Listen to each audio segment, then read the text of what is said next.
হরে কৃষ্ণ কৃষ্ণ কৃষ্ণ হরে হরে, হরে রাম রাম রাম হরে হরে। নমস্কার সবাইকে, কেমন আছেন? আশা করি সবাই ভালোই আছেন। আমি আজকে আপনাদের কাছে অরুণ ঋষি আর শ্বেতকেতুর কথা বলবো।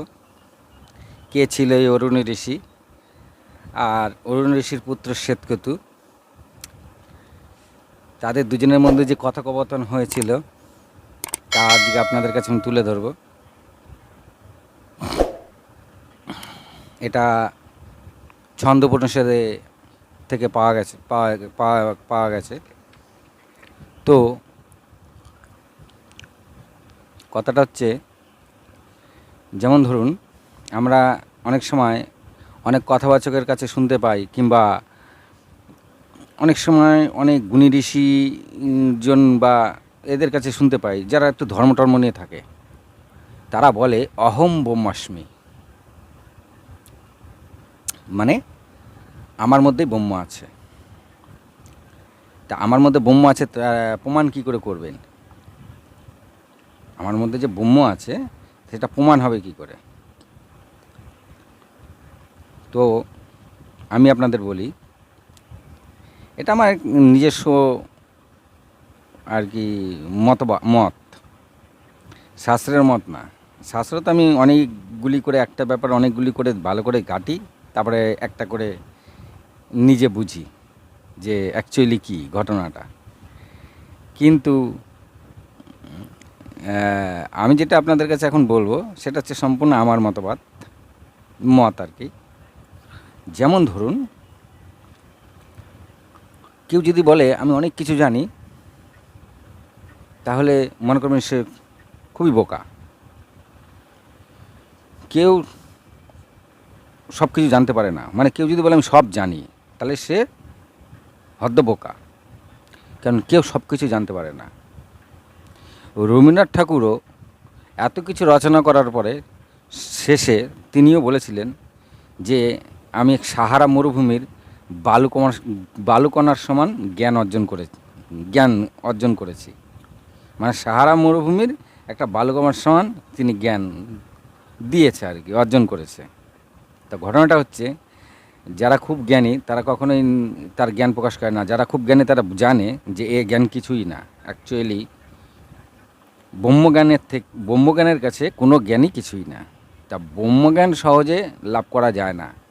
অনেক মনীষী এসে গেছে, কিন্তু সবাই ব্রহ্মজ্ঞান লাভ করতে পারেনি। ব্রহ্মজ্ঞান লাভ করা সবচেয়ে হার্ড। তো আমি যে মতবাদটা দিচ্ছি, এই যে অহম ব্রহ্মাস্মি, আমার মধ্যে যে ব্রহ্ম আছে কি করে প্রমাণ হবে তা আমি আপনাদের কাছে তুলে ধরছি আমার মতে। ধরুন আমি সেই সাহারা মরুভূমিতে নিয়ে যাচ্ছি আপনাদের। সাহারা মরুভূমি একটা বালুকণাটা আপনি হাতে নিলেন বালুকণাটা, দেখতে পাচ্ছেন কিন্তু। এবার এটাকে 1000 টুকরো করুন। 1000 টুকরো করলে এমন এক টুকরো হবে যে টুকরো আপনি আর ভালো করে দেখতে পাবেন না, তাই তো? কিন্তু আছে, যেহেতু বালুকণার থেকে সেটা ভাগ করা হয়েছে, আছে। এইবার সেই টুকরোটাকে একদম অনুবীক্ষণ যন্ত্র বা যে কোনো কিছু দিয়ে আরও আবার 1000 টুকরো করুন। সেটা কিন্তু একেবারেই চোখে দেখা সম্ভব না, কিন্তু আছে, না হলে বালুকণা দানাটা থাকতো না। ওই টুকরোটাকে আবার 1000 টুকরো করুন। লাস্টে গিয়ে কী পাবেন? পরমাণু পাবেন। এবারে ওই পরমাণুকে ভাঙলেই ওই ইলেকট্রন প্রোটন পাবেন। আবার ওইটাকে ভাঙলে কী হবে? ডার্ক ম্যাটার, ডার্ক এনার্জি পাবেন, কোয়ান্টাম তত্ত্বগুলি পাবেন। আবার ওটাকে ভাঙুন, তাহলে কী পাবেন? স্ট্রিং থিওরি পাবেন, টিক টিক টিক টিক করে নড়ছে। তা সেই বালুর দানা ভেঙে আপনি এত কিছু পাচ্ছেন। এখনও স্ট্রিংকেও ভাঙা যায়, যেটা বিজ্ঞানীরা করতে পারছে না। তেমনই আপনি ভাঙুন, তারপরে আবার ভাঙুন। ভাঙতে ভাঙতে লাস্টে আপনি আপনার মধ্যে সেই ইলেকট্রন প্রোটন নিউট্রন দেখতে পাবেন, সেই কোয়ান্টাম তত্ত্ব দেখতে পাবেন, সেই ডার্ক এনার্জিটা দেখতে পাবেন, সেই স্ট্রিং থিওরি দেখতে পাবেন। আপনার মধ্যেও আছে, সে বালুরদানার মধ্যেও আছে, আপনার মধ্যেও আছে। তাহলে বুঝলেন কি না? ব্রহ্মই সব, ব্রহ্ম সর্বত্র রয়েছে, ভগবান সর্বত্র রয়েছে, এরও একটা, এই প্রমাণটাও তার একটা প্রমাণ। আপনি বালুরধানা ভেঙে লাস্ট ফিনিশিং যা পেলেন, আপনি আপনার নিজেকেও টুকরো টুকরো করে লাস্টে সেটাই পাবেন। একটা গাছকে টুকরো টুকরো করে দিন, লাস্ট ফিনিশিং গিয়েও সেটাই পাবেন। সব ওই একই তত্ত্বের ভাগ, একটাই তত্ত্ব, কিন্তু ওগুলোকে ভাগ ভাগ করা।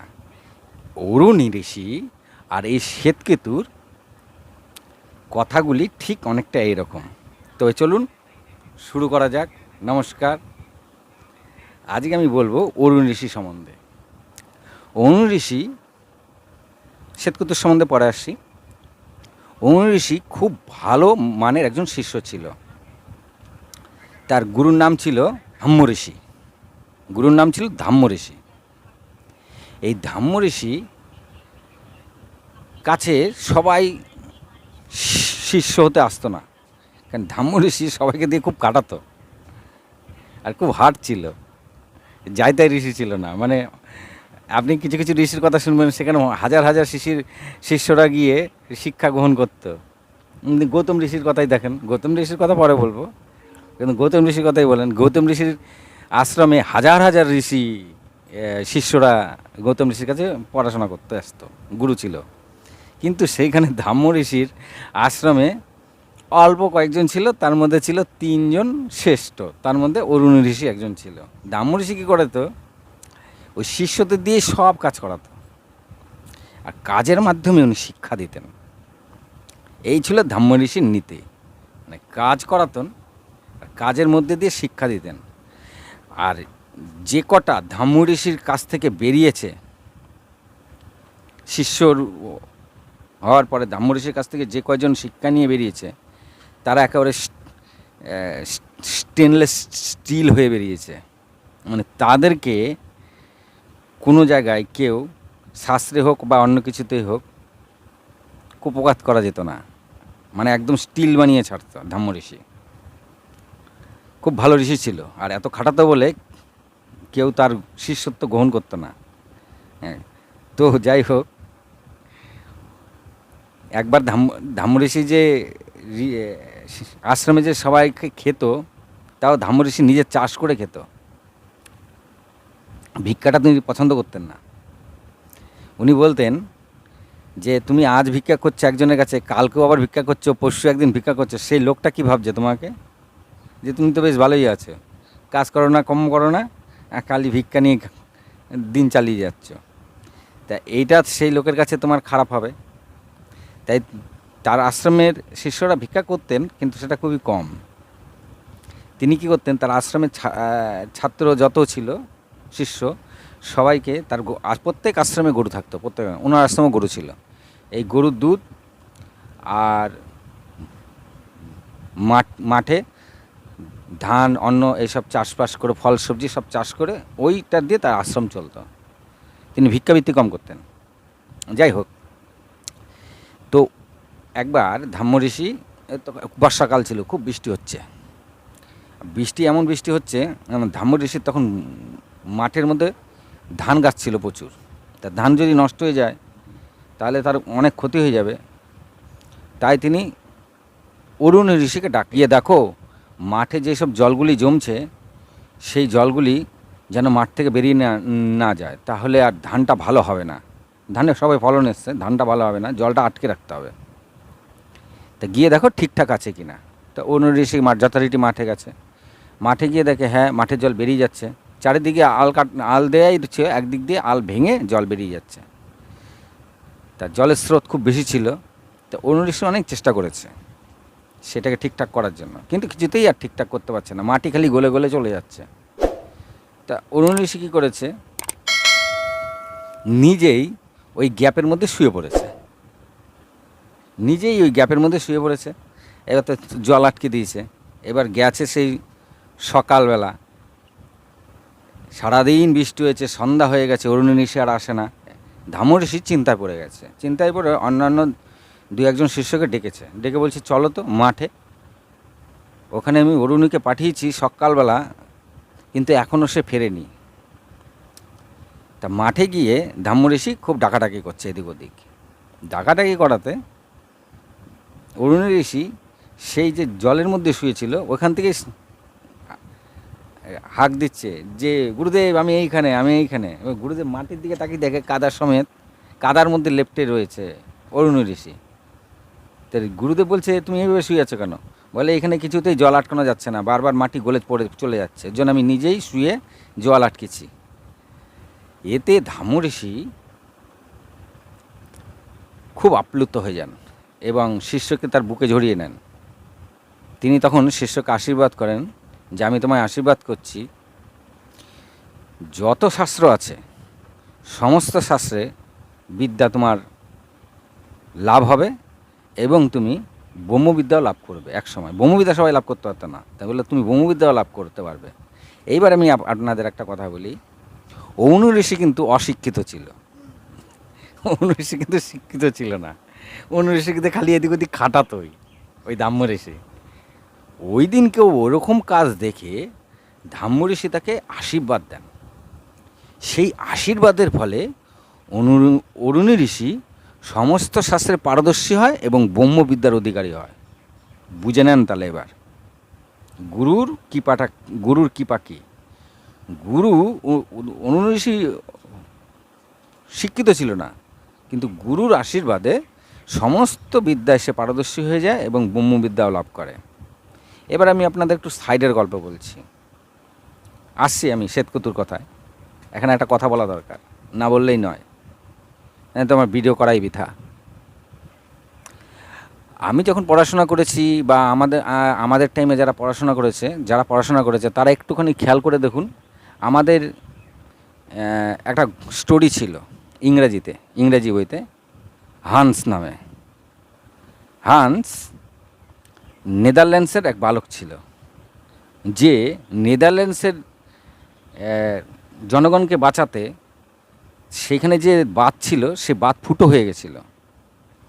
সেই বাতের ফুটো কিছুতেই যখন আর হান্সের চোখে পড়েছিল, হান্স যখন কিছুতেই আর ঠিক করতে পারছিল না, তখন হান্স নিজেই ওই ফুটোর মধ্যে পুরো হাত ঢুকিয়ে দিয়ে সারা দিন রাত ওখানেই বসেছিল। হান্সকে ভোরবেলা খুঁজে পাওয়া যায় যে বাঁধের মধ্যে ফুটোর মধ্যে হাত দিয়ে বসেছিল। আর যদি হান্স ওই হাতটা না দিত তাহলে সারা রাতের মধ্যে বাঁধটা ভেঙে যেত এবং নেদারল্যান্ডসের বহু জায়গা জলে ভেসে যেত এবং প্রচুর লোক মারা যেত। আমি এই কথাটা কেন বলছি এখন বলছি আপনাদের। আমাদের কোথাকার কোন নেদারল্যান্ডস, কোথাকার কোন হান্স, তার গল্প শোনানো হয়েছে, আমাদের ইতিহাসে তার কথা রয়েছে। অথচ সেম টু সেম যে অরুণ ঋষির কথা রয়েছে সেগুলো কিন্তু আমরা জানি না। আপনি জানেন কি? আমাকে কমেন্টে বলবেন আপনি জানেন কি না। তা সেম টু সেম কথা আমাদের কিন্তু শাস্ত্রে বহু আগে থেকেই রয়েছে। অথচ আমি শাস্ত্র ঘাটতে ঘাটতে রিসেন্টলি এগুলো সব পেয়েছি। এই বছর দশকের মধ্যে আমি সব এগুলো হাতড়াচ্ছি। তো আমাদের হান্সের গল্প বলা হতো, সলেমানের গল্প করা হতো, অথচ আমাদের দেশের গল্প আমাদেরকে করা হতো না। আমি আপনাদেরকে একটা ভিডিওর মাধ্যমে একদিন একটা ফুল ভিডিও করে দেব। হচ্ছে আমাদের যে শেষ মহান রাজা ছিল পৃথ্বীরাজ চৌহান, তার কথা আমি একদিন একটা ভিডিওর মাধ্যমে বলে দেব। আজ পৃথ্বীরাজ চৌহানের ব্যাপারে আমরা বেশি কিছু জানি না, কিন্তু কোথাকার কোন সলেমন, তার গল্প পড়েছি আমরা ইংরেজি বইয়ে। আফ্রিকার প্লে খুব ভালো ফুটবল খেলতো, তার গল্প পড়েছি আমরা ইংরেজিতে। অথচ আমাদের দেশের কথা আমরা জানি না। কজন জানেন? একটা গল্প খুব ভালো জানেন, সেটা হচ্ছে বাবার হলো আবার জ্বর সারিল ঔষধে। ভাঙাচ্ছি না আমি, বাঙালে অসুবিধা আছে। বাবার হলো আবার জ্বর সারিল ঔষধে, এই কথাটা আমরা সবাই খুব ভালো করে জানি যে এর মানেটা কী। কিন্তু আমাদের দেশের যে মেন কালচার, সমাজ, সভ্যতা, সংস্কৃতি, আচার বিচার, আমাদের ধর্ম সব দাবিয়ে দিয়েছে, কিছু নেই। যে চলুন এবার অরুণ ঋষি কোনো কিছু শিক্ষা না, মানে শিক্ষিত ছিল না, কিন্তু গুরুদেবের আশীর্বাদে তিনি সমস্ত বিদ্যাও পেয়ে গেলেন এবং ব্রহ্মবিদ্যাও লাভ করলেন। তাহলে বোঝা গেল। আচ্ছা, এইবার আসি শ্বেতকেতুর কথায়। এবার অরুণ ঋষি তো যথারীতি বিবাহ করেছে, তার এক পুত্র সন্তান হয়েছে, নাম শ্বেতকেতু। শ্বেতকেতু 12 বছর হয়ে গেছে, তখনও সে ওই আশ্রমে খেলাধুলা করে বাচ্চাদের সাথে, পড়াশোনা করে না, বাচ্চাদের সঙ্গে খেলাধুলা করে। এখন অরুণ ঋষি যখন তার বয়স 12 বছর হয়ে গেছে, অরুণ ঋষি একদিন ডেকেছে ছেলেকে ডেকে বলছে, বাবা, আমাদের বংশে কি এমন কেউ নেই যে বেদ শিক্ষা করেনি, তুমি তো পড়াশোনা মোটেই করো না, তা বংশের মান মর্যাদা রাখতে যদি বেদটা কম করে ভালো মতন শিখে নিতে তাহলে মনটাকে বুঝ দেওয়া যেত। অরুণ ঋষি তার ছেলেকে বলছে। তা যথারীতি শ্বেতকেতু বলছে, তাহলে কি করব বাবা? বলছে, আমি তোমাকে অন্য এক গুরুর আশ্রমে দিতে চাই, সেখানে তুমি বেদ পাঠ করে সব শিখে নাও, কারণ আমাদের বংশে এরকম কেউ নেই যে বেদ পাঠটা পর্যন্ত জানে না। তার শ্বেতকেতু বলছে, ঠিক আছে। তো যথারীতি অরুণ ঋষি ছেলেকে এক অন্য আশ্রমে ভর্তি করে দিয়েছে। সেই আশ্রমে শ্বেতকেতু 12 বছর পর্যন্ত, 12 বছর বয়স ছিল, আরও 12 বছর সেও সেখানে বেদ ব্যাকরণ সব কিছু শিখে তার বয়স তখন 24 বছর। এইবার শ্বেতকেতু তো পুরো সব শিখেছে, পুরো বেদ তার একদম হস্তগত। আর আশ্রমে কেউ যখন কিছু না পারে তখন ওই শ্বেতকেতুর কাছে আসে, শ্বেতকেতু বলে দেয়। বুঝতেই পারছেন, এতে শ্বেতকেতুর কী হয়েছে, অহংকার এসে গেছে মনের মধ্যে। আর মনে মনে ভাবছে, আমার মতন শাস্ত্রবিদ কেউ নেই এই পৃথিবীতে, আমি সবচেয়ে বড় শাস্ত্রবিদ, আমি কি তুচ্ছ লোকেদের সঙ্গে তর্ক করব। আর কি কেউ যদি কোনো কিছু তর্ক বিতর্ক করতে যায় না, শ্বেতকেতু গাম্ভীর্য হয়ে গেছে, গম্ভীর হয়ে থাকতে কার সঙ্গে বেশি কথা বলতো না, কি তুচ্ছ ব্যক্তির সঙ্গে কথা বলবো, ঠিক আছে, এরকম আর কি ভাব। তা যাই হোক, শ্বেতকেতু যথারীতি সব কিছু শিখে টিকে নিজের আশ্রমে এসছে। তা শ্বেতকেতু দূর থেকে বাবাকে দেখে বলছে, বাবা তো কিছুই না আমার কাছে, ঠিক আছে। অরুণ ঋষি ওর বাবা বলছে, তো বাবা তো কিছুই না, যা শিখে এসছি, ঠিক আছে, ওই আশ্রমে খুব কদর। ও ভাবছে যে ও সব শিখে গেছে শ্বেতকেতু। কিন্তু বাবা, ঠিক আছে, বাবা যদি কখনো কোনো কিছু জানতে চায় তো আমি বাবাকে বলে দেবো, দেখে নেবে বাবা যে তার ছেলে কতদূর কী শিখে এসছে। এরকম আর কি ভাবচক্কর দিয়ে এত বছর পরে এসেও বাবাকে একটা নমস্কারও করেনি। কি করেছে, বাবাকে নমস্কার না করে বাবা বলে না ডাকও দেয়নি। বাবা দেখেছে যে আশ্রমে বসে ধ্যান করছে, এই বসে আছে, এসে সোজাসুজি বাবার পাশে এসে বসে পড়ছে, কিছু একটা বলেও নাই, এসে বসে গম্ভীর হয়ে বসে আছে। মানে তার ভাবচক্কর আলাদা, গম্ভীর হয়ে বসে আছে অরুণ ঋষির পাশে। অরুণ ঋষি অনেকক্ষণ ধরে শ্বেতকেতুকে দেখছে, এ কি ছেলের কি হলো, ছেলে হঠাৎ এরকম পাল্টিয়ে গেল কেন, ঠিক আছে, এত গম্ভীর, কথাই বলে না, নমস্কারও দিল না, মনে মনে বলছে ছেলেকে আর কিছু বলে না, ছেলে গম্ভীর হয়ে গেছে, নমস্কারও দেয় না। এত বছর পরে বাবার কাছে এসে একটা নমস্কার তো দেয়, সেই নমস্কারও দেয়নি, আর কিছু বলছেও না, এসে গম্ভীর হয়ে বসে আছে। অরুণ ঋষি ভাবছে, তাহলে একটু ছেলেকে চেক করা যাক, কি শিখে আসলো, এত গম্ভীর কেন।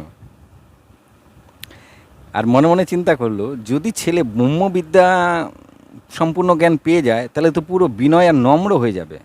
আমি এর আগে একটা ভিডিওতে বলেছিলাম আপনাকে, যে যত জ্ঞানী সে তত নম্র আর বিনয়ী হয়, অহংকারী হয় না। অহংকারী কখন হয়, যে অযোগ্য কিন্তু সে নিজেকে যোগ্যতা প্রমাণের জন্য চেষ্টা চালিয়ে যায়, মানে আমি অযোগ্য কিন্তু আমি আমার এই অযোগ্যটাকে যোগ্য প্রমাণের জন্য নানা রকম চেষ্টা চরিত্র করতে থাকি, এই চেষ্টা চরিত্রকেই অহংকার ফুটে ওঠে। ব্যাপারটা বোঝা গেল? যে অরিজিনালি জ্ঞানী সে একদম তার কথাবার্তা একদম নম্র আর বিনয়ী হবে, একদম ভোলাভালা। আপনার মনে হবে খুব বোকা, কিন্তু সেই হচ্ছে মেন জ্ঞানী, বোকা নয়, সে হচ্ছে মেন জ্ঞানী। আর যে ভাবছে যে আমি প্রচণ্ড শিয়ানা, সেই হচ্ছে বোকা তার কাছে। সে তো বুঝতে পারছে যে এ বললো বোকা, তাই এর সঙ্গে আমি কী তর্ক বিতর্ক করছি, চুপচাপ থাকছে। যাই হোক, অরুণ ঋষি বলছে, বাবা তুমি তো সেই আশ্রম থেকে তো সব কিছু শিখে এসছো, তা তুমি কি বলতে পারো যে পৃথিবীতে এমন কোন জ্ঞান আছে, এমন কি আছে বা জ্ঞান আছে যেই জ্ঞান জানলে সমস্ত জ্ঞান জানা হয়ে যায়, মানে কোনো জ্ঞান আর দরকার হয় না। উনিশই এরকম প্রশ্নই কোনো এই শ্বেতকে তো এরকম প্রশ্নই কোনো দিন শোনেনি। বাবা কি বলছে, এমন কি আছে যার জ্ঞান পেলে আর পৃথিবীর কোনো জ্ঞানেরই প্রয়োজন নেই? তখন বলছি, "ব- বাবা এরকম আবার কি আছে?" বলে, পৃথিবীতে এমন কোন শব্দ আছে যে শব্দ একবার শুনলে আর কোনো কিছু শোনার প্রয়োজন পড়ে না। উম, সে কিন্তু চিন্তায় পড়ে গেছে, বাবা কেমন টাইপের কোশ্চেন করছে। এমন এক শব্দ আছে যে শব্দ একবার শুনলে আর কোনো শব্দ শোনার প্রয়োজন পড়ে না। এমন কি আছে আমাদের এই পৃথিবীতে যাকে একবার জানলে আর কোনো কিছুরই জানার দরকার হয় না? এইবার শ্বেতকেতু মাথা চক্কর দিয়ে দিয়েছে। বাবা তো কি টাইপের কোশ্চেন করছে, এ তো কি করে বলবো, ও তো কোনোদিন শোনেই নি এরকম টাইপের কোশ্চেন। তো শ্বেতকেতু মানে পারদর্শী ছিল ঠিকই, অহংকার এসেছিল ঠিকই শ্বেতকেতুর, কিন্তু শ্বেতকেতু তো পুরো বেদবিদ্যায় পারদর্শী ছিল। কিন্তু সে, আর ওর বাবা যেটা বলছে এটা তো ব্রহ্মজ্ঞানের কথা, বুঝবেন। বাবা কিন্তু কোশ্চেন করেছে ব্রহ্মজ্ঞানের কথা, আর ওর তো ব্রহ্মজ্ঞান নেই, যার জন্য তো অহংকার। আর যাদের ব্রহ্মজ্ঞান হয়ে যায় তারা নম্র হয়ে যায়। এইবার শ্বেতকেতু তখন একটু ভাবনা চিন্তায় পড়েছে। তখন বাবাকে বলছে, বাবাকে তখন বলছে কি, ভগবান ভগবান, আমি তো এরকম কোনো জিনিস জানিই না যাকে একবার জানলে আর কোনো কিছু জানারই প্রয়োজন পড়ে না, যাকে একবার শুনলে আর কোনো কিছু শোনারই প্রয়োজন পড়ে না, যার জ্ঞান একবার লাভ করলে আর কোনো জ্ঞানেরই প্রয়োজন পড়ে না। তাহলে আমার নিশ্চয়ই, আমি যে আশ্রমে ছিলাম সেই গুরুদেবই হয়তো জানে না, জানলে নিশ্চয়ই আমাকে বলতো। তা আপনি যখন কোশ্চেন করেছেন তার মানে আপনার জানা আছে। তো ভগবান, আপনিই আমাকে তাহলে সেই জ্ঞান দিন। তখন শ্বেতকেতুর অলরেডি যত অহংকার গরিমা যা ছিল সব ভেঙে চুড়ে চুরচুর হয়ে গেল। ও বুঝতে পারলো শ্বেতকেতু যে সে কত বড় ভুল পথে চলছিল। সব কিছুই জানা মানে নম্র হয়ে যাওয়া, কিন্তু তাই বলে অহংকার মনের মধ্যে সৃষ্টি করা, অহংকার সৃষ্টি হওয়া না। এই শ্বেতকেতুর সম্পূর্ণ নম্র হয়ে গেল, এইবার বাবার পায়ে পড়ে গেছে। তখন অরুণ ঋষি বলছি তোমায়, অরুণ ঋষি তখন কি বলছে, একমাত্র সত্যই হচ্ছে এমন জ্ঞান যাকে একবার জানলে আর কোনো জ্ঞান জানা, আর কোনো কিছু জানার প্রয়োজন পড়ে না। এই সত্যই হচ্ছে ব্রহ্ম। আর এই ব্রহ্ম তিনটে জিনিসকে প্রথম সৃষ্টিতে এনেছিল: তেজ, জল আর মাটি বা পৃথিবী। অন্নকে আপনি মাটিও বলতে পারেন, পৃথিবীও বলতে পারেন। কেন? আপনি দেখেন মাটি একটাই, কিন্তু এই মাটিতে আপনি যে বীজ বুনবেন সেই বীজের ফল অনুসারে সেই টাইপের স্বাদ হবে। তাহলে আপনার একবার আশ্চর্য মনে হয় না যে মাটি একটাই মাটি, কিন্তু ফল অনুসারে তার স্বাদ আলাদা? এই স্বাদটা আসছে কোত্থেকে? মাটি একটা যেহেতু প্রত্যেকটা ফলের স্বাদ একই রকম হওয়া দরকার। কাঁঠালের স্বাদ যেরকম, আমের স্বাদও সেরকম হওয়া দরকার। আমের আবার যেরকম সেটা আঙ্গুরের হওয়া দরকার, আঙ্গুরেরটা আনারসের মতন হওয়া দরকার। কিন্তু না, প্রতিটা ফলের স্বাদ আলাদা আলাদা, কিন্তু মাটি একটাই। তার মানে কি, অরুণ ঋষি বলতে চাইছে যে এই যে পৃথিবী বা মাটি, এই মাটি একটাই। এই একটাই মাটিতে তুমি বিভিন্ন টাইপের স্বাদ পাচ্ছ। যেমন হচ্ছে বিভিন্ন টাইপের ফুলের থেকে একটা মৌমাছি মধু সংগ্রহ করে, মধু রাখে এক জায়গায়, মধুটা তো এক জায়গাতে জমা করে, মৌচাকে জমা করতে থাকে। কিন্তু সেটা কি একটা ফুলের মধু? নিশ্চয়ই না। বিভিন্ন ফুলের মধু এনে এনে এনে এনে ওখানে জমা করে। এবার আপনি যখন ওখান থেকে একটু মধু নিয়ে একটু চাক দিলেন, আপনি বলতে পারবেন যে কোন কোন মধুটুক ওই ফুলের, এই মধুটুক এই ফুলের, এই মধুটুক এই ফুলের? সম্ভব না। তাহলে মধু একটাই, কিন্তু ফুল অনেক। মাটি একটাই, অন্ন অনেক। তেজ একটাই, আগুন অনেক। জল একটাই, প্রকার অনেক। আছে না, জলের অনেক প্রকার আছে। তা অনুঋষি বলছে, তখন শ্বেতকেতু বলছে, আচ্ছা বাবা, এটা নয় বুঝলাম, তাহলে যদি জল, তেজ, জল আর অন্ন দিয়েই যদি সব কিছু সৃষ্টি হয়, তাহলে আগুনের মধ্যে অন্ন কোথায়? আগুন তো জলে, আগুনের মধ্যে অন্য কথা তুমি বলছো প্রত্যেকটা জিনিসের মধ্যেই তিনটে জিনিস আছে, তেজ, অন্ন আর জল। আগুনের মধ্যে তাহলে সেগুলো কোথায়? অনুঋষি কি বলছে? অনুঋষি বলছে আগুনকে ভালো করে দেখলে দেখবে তিনটে ভাগ আছে। আমরা কখনো সেভাবে দেখিনি আগুন, তবে আমার মনে হচ্ছে অনুঋষি ঠিকই বলেছে। আগুনের একটা ওপর সাইডটা আমার মনে হয় যত সময়, আমি এখনও দেখিনি, রাত্রিবেলা ভালো করে দেখে নেবো এটা। আগুন তিন ভাগে জ্বলে। আগুনটা জ্বলে যখন তিনটে কালার থাকে, একটা হচ্ছে লাল কালার, একটা হচ্ছে নীল কালারের হালকা হালকা, আর একটা হচ্ছে কালো কালারের, একদম নিচের দিকে দেখবেন হালকা কালো কালারের থাকে আগুন। তো অনুঋষি বলছে ওই লাল কালারটা হচ্ছে তেজ, মাঝের নীল কালারটা যেটা, সেটা হচ্ছে পৃথিবী, মানে মাটি, অন্ন। আর নিচের যে এটা রয়েছে হালকা কালো করে সাদা করে রয়েছে যেটা, সেটাকে বলছে জল।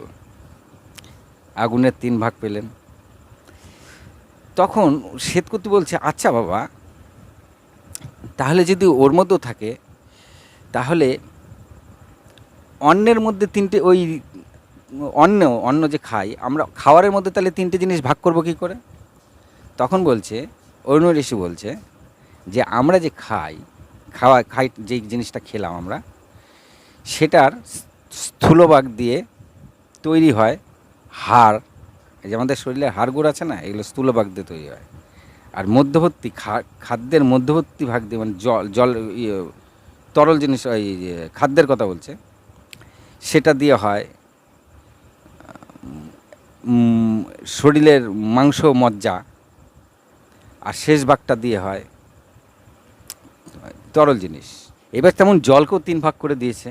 বলছে জলের মধ্যে সবচেয়ে স্থূল যেটা, সেটা দিয়ে হয় আমাদের মূত্র। আর জলের মধ্য ভাগ দিয়ে হয় আমাদের শরীরের মধ্যে, জলের মধ্যভাগ দিয়ে হয় হচ্ছে তো।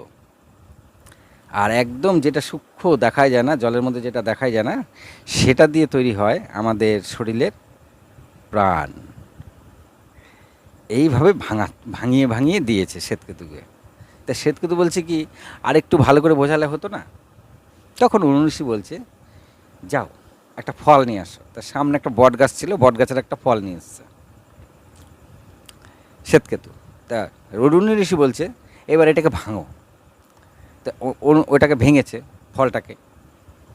ফলটাকে ভাঙছে যখন, এমন করে ভেঙে দিয়েছে, তবে তো বট গাছের ওই ফলের মধ্যে দেখবেন অনেক ছোটো ছোটো ছোটো ছোটো অনেক বীজ থাকে। তা অনুঋষি বলছে, কি দেখছো? বলছে, বাবা এর মধ্যে ছোটো ছোটো বীজ রয়েছে। বলছে, এবার বীজটাকে ভাঙো। এবার শ্বেতকেতু যথারীতি ওই ছোটো বীজটাকে ভেঙেছে। বলছে, এবার এর মধ্যে কী আছে? বলছে, এর মধ্যে কিছুই দেখা যাচ্ছে না। বাবাকে বলছে, এর মধ্যে কিছুই দেখা যাচ্ছে না কি? তখন অনুঋষি বলছে, তুমি দেখতে পাচ্ছ না এর মধ্যে, কিন্তু এর মধ্যে শুষ্ক তত্ত্ব রয়েছে। কিসের? বট গাছের। তাহলে বট গাছ একটা বিশাল বড়, কিন্তু তার বীজ একদম ক্ষুদ্র। তাহলে এই ক্ষুদ্র বীজের মধ্যে পুরো বট গাছের তত্ত্ব রয়েছে, তা তুমি দেখতে পাচ্ছ না। এইভাবে ছেলেকে যখন বোঝালেন, আমাদের সবার মধ্যে ব্রহ্ম বাস করে, কিন্তু আমরা দেখতে পাই না। জিনিস একটাই, কিন্তু বিভিন্ন রূপে আমরা আছি। মানুষ কুকুর বিড়াল গরু ছাগল গাছগাছালি এটা ব্যাটা নানান রকম, কিন্তু সব কিছুর মধ্যেই ব্রহ্ম রয়েছে। অনু ঋষি লাস্টে এটাই বোঝাতে চাইছে তার ছেলেকে যে ব্রহ্ম সর্বত্র রয়েছে। ব্রহ্মকে জানলে আর কোনো কিছু জানার প্রয়োজন পড়ে না, ব্রহ্ম সম্বন্ধে শুনলে আর কোনো কিছু শোনার প্রয়োজন পড়ে না, ব্রহ্ম জ্ঞান পেলে আর কোনো জ্ঞানেরই দরকার হয় না। বোঝা গেল অনু ঋষি কী বোঝালো তার ছেলেকে, শ্বেতকেতুকে? তো ব্রহ্ম সব কিছুর মধ্যে রয়েছে, জিনিস একটাই, কিন্তু তার প্রচুর প্রকার রয়েছে। যেমন মধু আনছে, বিভিন্ন ফুলের থেকে মধু আনছে, কিন্তু মধু এক জায়গায় জমা হচ্ছে। তেমনি ধরুন ধান থেকে ভাত, খই, চিড়া, মুড়ি, কত কিছু তৈরি হচ্ছে, কিন্তু জিনিস একটাই। তো সেইভাবে অনু ঋষি তার ছেলেকে তিনি বোঝালেন অ্যাকচুয়ালি ব্রহ্মা জ্ঞান পেলে আর কোনো জ্ঞানেরই প্রয়োজন পড়ে না। সবার লাস্টে অনু ঋষি তার ছেলেকে বললেন, আমরা যে এই যে সূর্য চন্দ্র পৃথিবী রয়েছে, এইটাও তিনটে তত্ত্ব, এগুলো তিনটে তত্ত্বের মধ্যে আছে। পৃথিবীও তিনটে তত্ত্বের মধ্যে আছে, সূর্য তিনটে তত্ত্বের মধ্যে আছে, চন্দ্র তিনটে তত্ত্বের মধ্যে আছে। এইবার আপনি তো একটুখানি চিন্তাভাবনা করবেন, তার মানে এটাই, আপনি যাই দেখুন, যাই খান, যাই শুনুন, মানে শুনুন বার্তা যাকে বলে, মুখের শব্দ। এই যে আমি যে আপনার সঙ্গে কথা বলছি, এটা তো শব্দের সমষ্টি, তবে গিয়ে শব্দ তৈরি, এই ওয়ার্ড তৈরি হচ্ছে। আমি একটা অক্ষর, দুটো চারটে অক্ষরকে মিলিয়ে একটা শব্দ তৈরি করছি, যেটা আপনি বুঝতে পারছেন, কিন্তু অ্যাকচুয়ালি শব্দ কিন্তু আলাদা আলাদা। এটাকে যোগ করে আপনাকে আমি বলছি, এই শব্দেরও তিনটে ভাগ আছে। বলুন কেমন করে? আপনি ওং শব্দ করুন, ব্রহ্মর কিন্তু ওং জ্ঞান। আমি এগুলো ভাঙাচ্ছি না, এগুলো অনেক ভিডিও করতে হবে, তো সব কুচুর খাচুর করে এদিক ওদিক করে দিতে হবে। একবারে একটার মধ্যে এত কিছু দিলে আপনার ওই ভিডিওই দেখবেন না, ওই ভিডিও হয়ে যাবে বড়, আর দেখবেন না লাস্টে গিয়ে। বলে বড় বড় ভিডিও দেখা যায় সম্ভব না, সময় নেই এত লোকের। কথাটা আমি এক্ষুনি শেষ করব। তখন উনি সবার লাস্টে বললে, অন্ন থেকে, এই যে আমরা অন্ন খাই, অন্ন হচ্ছে চন্দ্রের রূপ, অন্ন থেকে মনের সৃষ্টি, আর জল থেকে প্রাণের সৃষ্টি। আর অন্ন জল, ওই যে প্রথমে যে সৃষ্টি করেছিল ব্রহ্মা, অন্ন জল আর তেজ, আর তেজ থেকে বাণীর সৃষ্টি। বাণী মানে কি? শব্দ। বাণী মানে শব্দ। আপনি এমন শব্দ ইউজ করবেন, দেখবেন একজনের মাথা গরম করে দিতে পারবেন, আবার এমন শব্দ ইউজ করবেন একেবারে আপনাকে খুব ভালোবাসবে। তা শব্দের মধ্যেই কিন্তু তেজ লুকিয়ে আছে। আপনি শব্দটাকে একদম নরম করে দিন, তাহলে ওর মধ্যে জল হয়ে গেল, শব্দ হয়ে গেল তরল। বুঝতে পেরেছেন? আপনার কথা শুনে সে গলে গেল, তার মানে কি আপনার শব্দ জলের আকারে গেল। আপনি গরম নিয়ে কথা বললেন, তখন কি আপনার শব্দ তখন তেজ নিয়ে যাচ্ছে, আর সেই তেজ ও যে যাকে বলছেন তার মাথায় ঢুকে সে হয়ে যাচ্ছে গরম হয়ে গেল, এটা তেজ নিয়ে চলে গেল ওই শব্দ। হ্যাঁ, আরেকটা শব্দ দিয়ে এমন করলেন যেন একেবারে সে যাকে বলছেন সে একেবারে গলে জল হয়ে গেল, একবার বুঝতে পারছেন? মানে শব্দই, কিন্তু এটা জলের আকারে গেল। তেজ, জল আর অন্ন সৃষ্টির শুরুতে হয়েছিল। প্রত্যেকটা জিনিসেই তিনটে জিনিস বর্তমান আছে, খালি আপনাকে খুঁজে বার করতে হবে কোনটা কী। তাহলে হরে কৃষ্ণ হরে কৃষ্ণ। এই হলো অরুণ ঋষি আর শ্বেতকেতুর গল্প।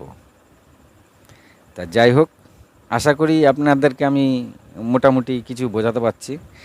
ভিডিও তো কেউ দেখে না, আমি যা বুঝতে পারছি, এই ভিডিও আমার ভিডিও আমিই দেখি। পরবর্তী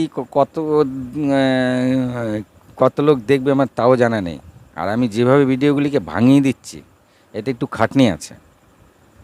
তা খাটনি করে ভাঙাচ্ছি ঠিকই, কিন্তু মেনলি আমি বোঝাতে চাই যে আপনারা সব এক জায়গায় হয়ে যান। হিন্দুদের এক জায়গায় হওয়া দরকার। গলায় মালা নিন, কম করে গলায় মালা নিন। বাইরে যখন বেরোবেন, 10টা লোকের গলায় যখন মালা দেখবেন, তখন আপনার খুব ভালো লাগবে, আলাদা মনোবল পাবেন। তাহলে আজকে এই পর্যন্তই। নমস্কার, ভালো থাকবেন।